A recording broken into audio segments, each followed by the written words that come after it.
Antonelli did not expose Ferrari with an accusation. He exposed them with a compliment. Because after Hamilton took sprint pole at Silverstone, Antonelli admitted the one thing Mercedes did not want the whole paddock to hear. Ferrari had gained a lot on the straights, and they looked a little better than Mercedes. That sounds calm. It is not. Because Silverstone is not a track where fake performance survives for long.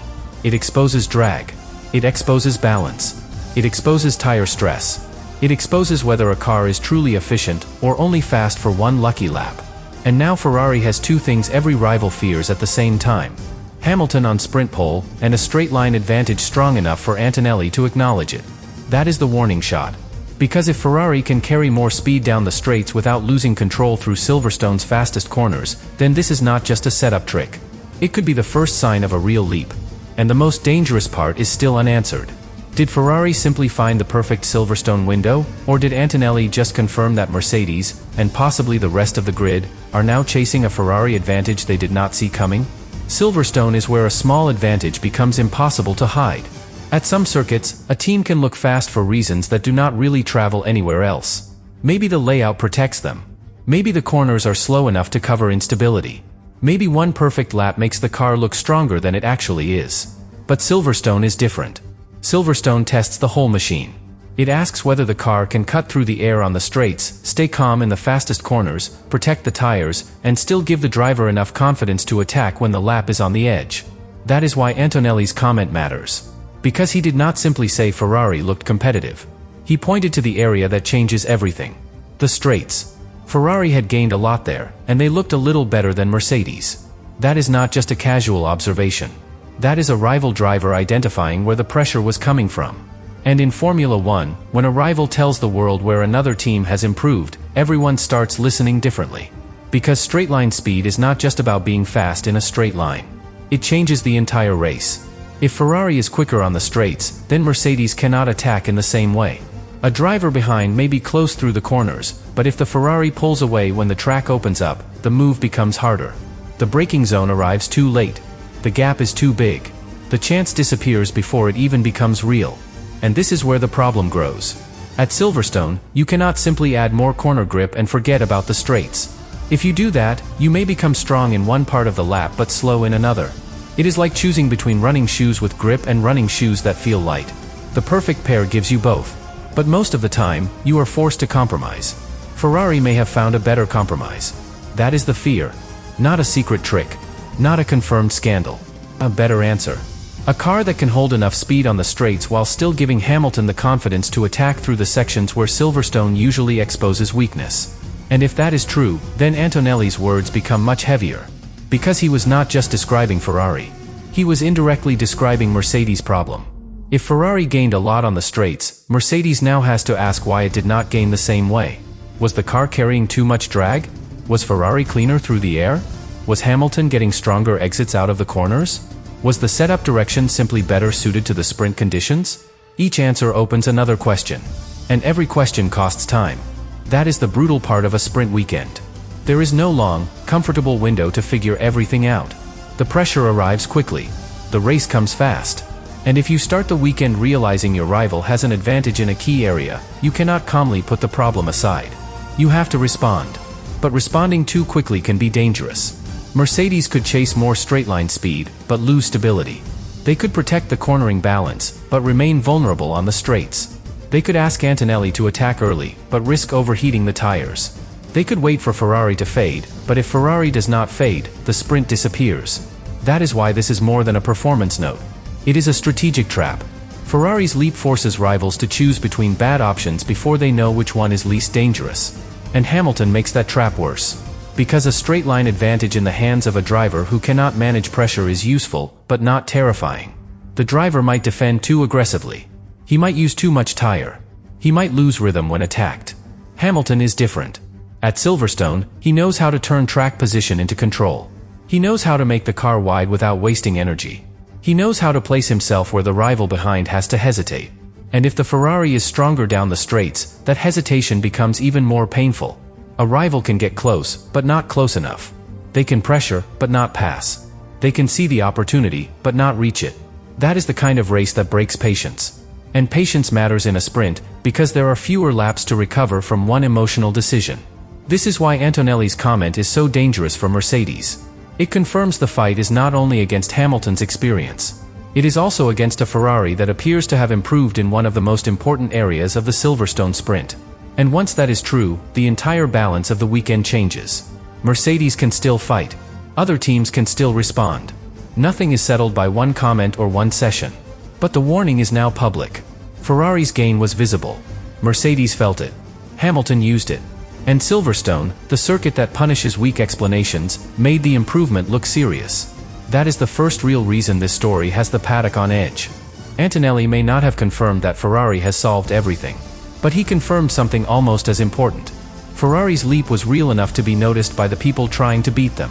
The second layer is where Antonelli's words stop sounding like analysis, and start sounding like a warning. Because when a rival says Ferrari has gained on the straights, the obvious reaction is to think about top speed. But the real question is not how fast the Ferrari is at the end of the straight. The real question is how early it starts becoming fast. That is what separates a normal advantage from a dangerous one. A car can be quick at the end of a straight because it has less drag. It slices through the air more easily. But if that same car is unstable through the corner before the straight, the driver loses speed on exit, and the advantage disappears before it can grow. So Ferrari's leap only becomes truly serious if the car is doing two things at once. It has to leave the corner well. And it has to keep accelerating strongly after that. That is why Silverstone makes this so important.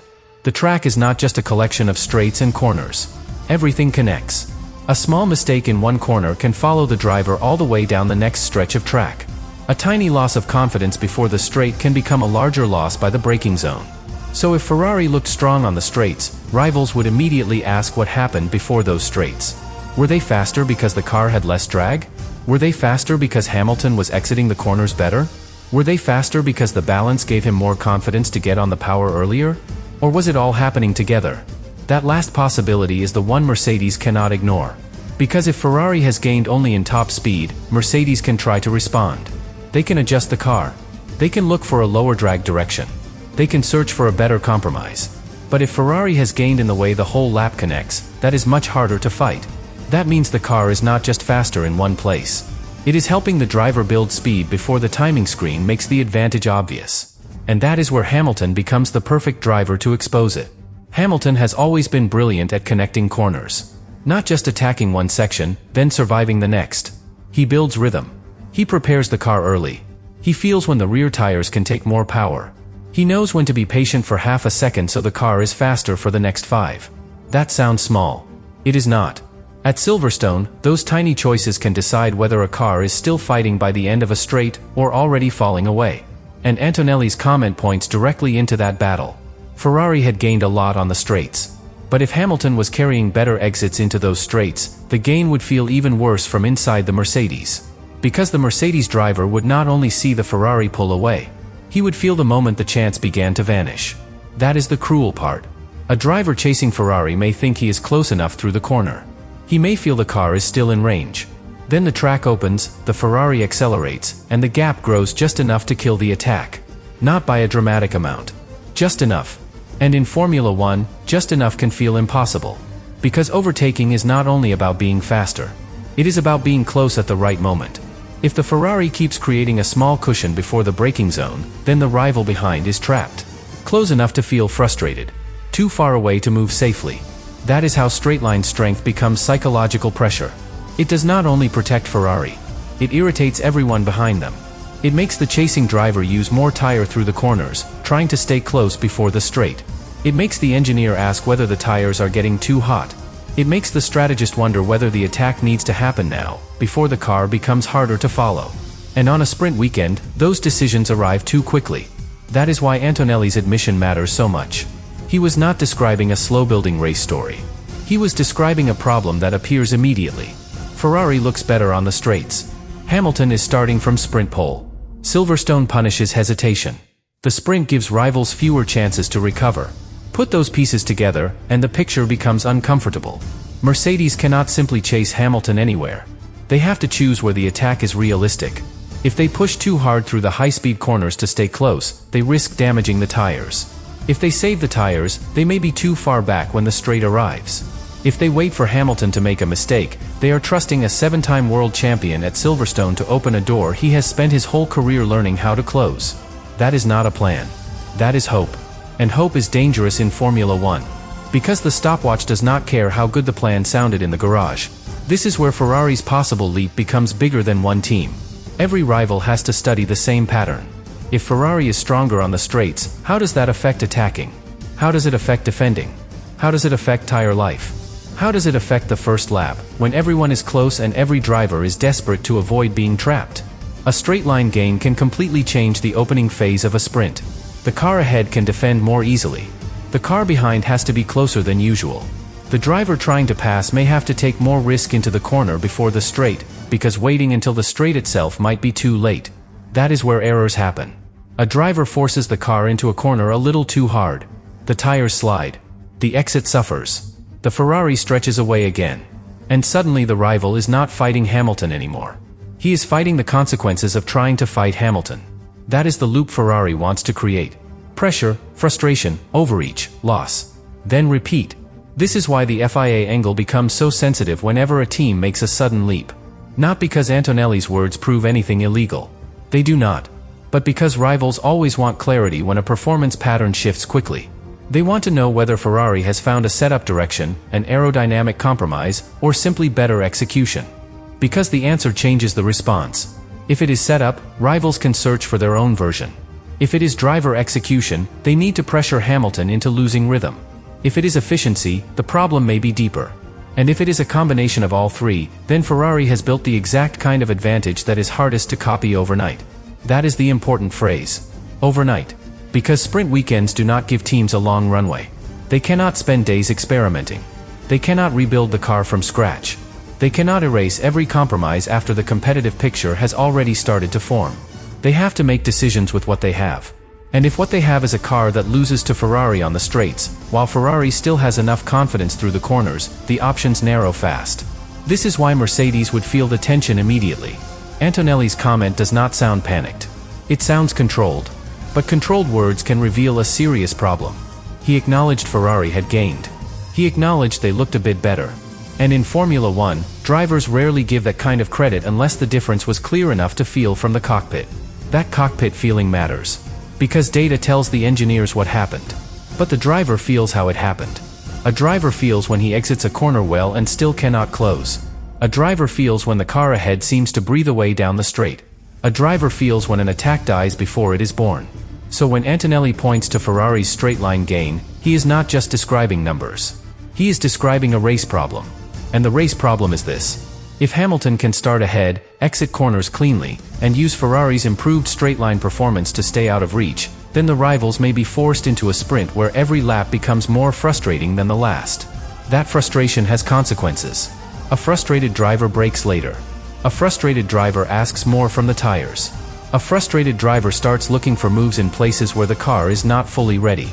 A frustrated garage begins considering plans that would have seemed too risky before the lights went out. Ferrari's leap does not need to destroy the field. It only needs to destabilize them. And that is the deeper danger behind Antonelli's words. He may have confirmed that Ferrari is not just faster in a simple, isolated way. He may have pointed toward a car that is making the race harder for everyone behind it, corner by corner, straight by straight, decision by decision. That is why this moment carries so much weight. Because the first block was about the advantage being visible. This is about the advantage becoming usable. Visible speed creates headlines. Usable speed wins races. And if Ferrari has turned its straight-line gain into a weapon Hamilton can actually defend with, then Mercedes and every other rival have to solve a much more painful problem. They do not just need to catch Ferrari. They need to catch Ferrari before Hamilton turns the sprint into a controlled race, where every passing chance disappears a few meters before it becomes real.